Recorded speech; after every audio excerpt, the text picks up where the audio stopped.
Ayan, so pag nilagay na po yung mantika, konti lang po, ayan. Saka po natin ilalagay yung sibuyas. Ayan po, ilalagay na po natin ang sibuyas. Ayan. Tapos, halo-halo-halo-haloin. Ayan. Kalpit pa. Ayan, saka natin ilalagay yung bawang.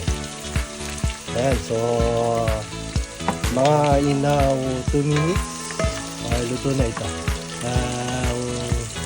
Sibuyas at bawang, saka natin ilalagay yung giniling na baka. Ayan, saka po natin ilalagay itong baka. Ito baka, saka natin halo-haloyin.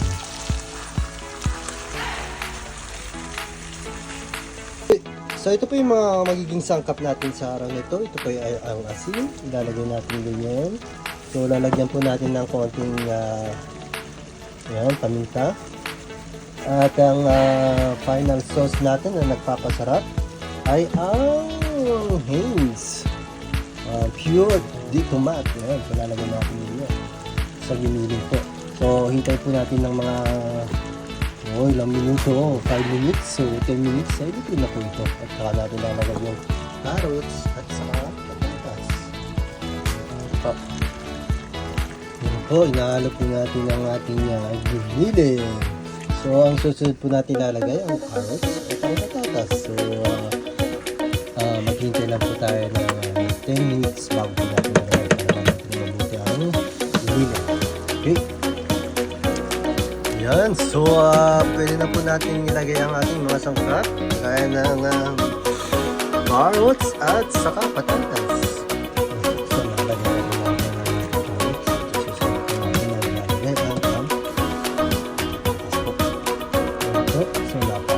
lalagay po natin itong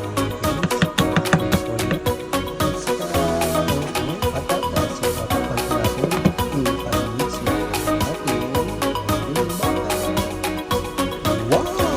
Yan po. So, ito po na po ang ating giniling. Ganyan lang po ang magluto ng giniling. So, mabali po tayo yan. So guys, so yan na po. Ready na po ang ating meal ngayon. Yan po. So, lalagay na po natin. So guys, yan na po yung natin. Muling natin sa 1 week. Ayan. Guys, ready na po ang ating meal of the week. So, nag-giniling. So, ito po yung pang-umagahan natin. Morning. At ito yung tanghalian. So, ito yung natin sa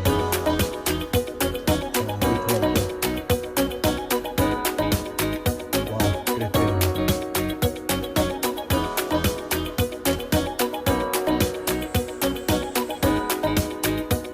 So guys, ready na po ang ating ulam. Let's go! So guys, na naman tayo ngayon. Alright, let's get ready to rumble!